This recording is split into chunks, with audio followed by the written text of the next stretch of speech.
भक्तमाल की इस श्रृंखला में आज हम भगवान श्री कृष्ण की लीलाओं में यज्ञ पत्नियों पर भगवान श्री कृष्ण की कृपा प्रसंग की चर्चा करेंगे। भगवान श्री कृष्ण वृंदावन के वनों में धेनु चराते हैं। एक दिन की बात है, श्याम सुंदर, हमें बहुत भूख लगी है, कोई भी उपाय करो। गायों ने भर पेट कोमल हरित तृण चरकर सुशीतल यमुना जल पी लिया था और अब वे वृक्षों की छाया में बैठकर नेत्रों को आधा बंद करके रोमंथ कर रही थी। कभी कभी उनकी पूंछें इधर उधर हिल जाती थी। चंचल बछड़े मयूरों बंदरों के पीछे दौड़ रहे थे और कुछ श्री कृष्णचंद्र के समीप बैठे थे। एक ही शिला पर एक वृक्ष के नीचे श्री कृष्ण और बलराम दोनों विराज रहे थे। सखाओं ने पृथक जाकर परस्पर कुछ कानाफूसी की और अंत में एक साथ ही सब दोनों भाइयों के समीप आए। सबकी ओर से मधुमंगल ने प्रार्थना की, आज दोपहर का कलेयु आया नहीं। गाय चराते खेलते सब लोग बहुत दूर मथुरा की दिशा में चल आए हैं। कलेयु लेकर आने वाली गोपियां संभवतः बहुत ढूंढ कर भी इन लोगों तक नहीं पहुंच सकी थी।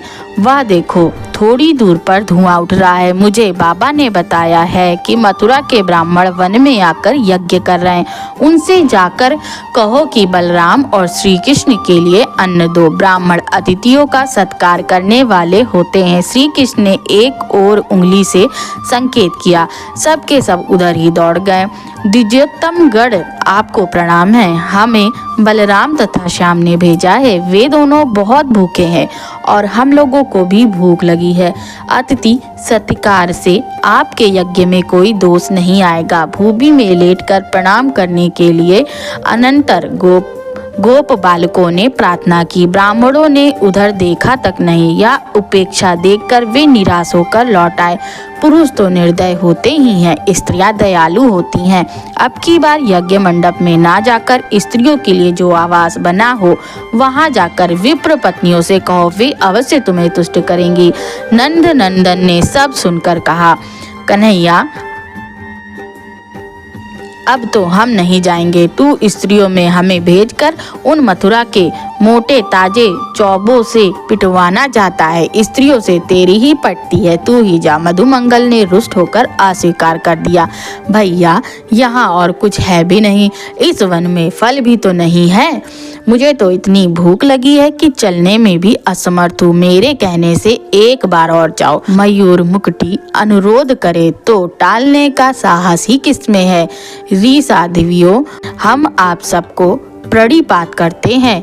नंद नंदन अपने अग्रज के साथ गाय चराते हुए समीप तक आ गए हैं। उन्होंने ही हमें आपके समीप भेजा है। वे बहुत भूखे हैं और हमारी सबकी भी यही दशा है। कृपा करके आप कुछ भोज्य पदार्थ प्रदान करें। इस बार सुबल ने प्रार्थना की। हमारे सौभाग्य संपूर्ण नारी आवास में हलचल मच गई। हाथ में कामों को एक ओर फेंक कर स्वर्ण थालों में बड़ी शीघ्रता से पकवानों को सजाने में सब आतुरता से व्यस्त हो गईं। कौन सोचे कि इतना पदार्थ क्या होगा। अनेक प्रकार के चव्य, चोस, लेह और पेय अधिक से अधिक मात्रा में वे अपने पात्रों में भर लेना चाहती थीं। बड़ी शीघ्रता से थाल सजाकर उन्होंने कहा, चलो हमें उन नंद कुमार तक पहुंचा दो। बहुत दिनों से उस मनमोहन के अपूर्व सौंदर्य और गुणों का वर्णन सुनते आ रहे हैं। बड़ी उत्कंठा थी उस भुवन मोहन को एक बार देखने की। गोप कुमारों को आगे करके वे निकल पड़ी। ब्राह्मणों ने देखा कि उनकी स्त्रियां स्वर्ण थाल सजाए गोप बालकों के साथ जा रही हैं तो वे पुकारते हुए दौड़े। गोप कुमार भय के मारे भाग खड़े हुए। द्विज पत्नियां भी दौड़ने लगी। केवल एक को उसके पति ने पकड़ लिया। बड़ा दुख हुआ उसे। श्री कृष्ण के दर्शन न होने की तीव्र वेदना हुई। इस कष्ट ने जन्म जन्मांतर के पाप भस्म कर दिए।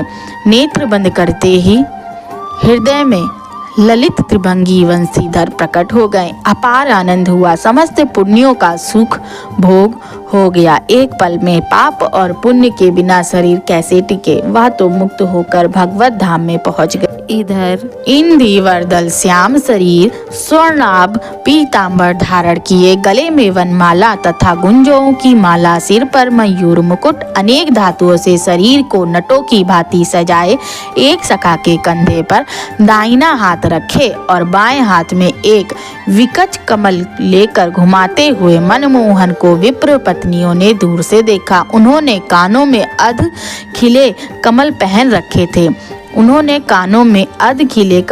रखे थे, कपोलों पर घुंघराली अलके आ गई थी और उनका मुख कमल मंद मुस्कान से शोभित था। आकर उन द्विज पत्नियों ने स्वर्ण थाल सम्मुख रख दिए और एकटक उस मनोहर मूर्ति को देखने लगी।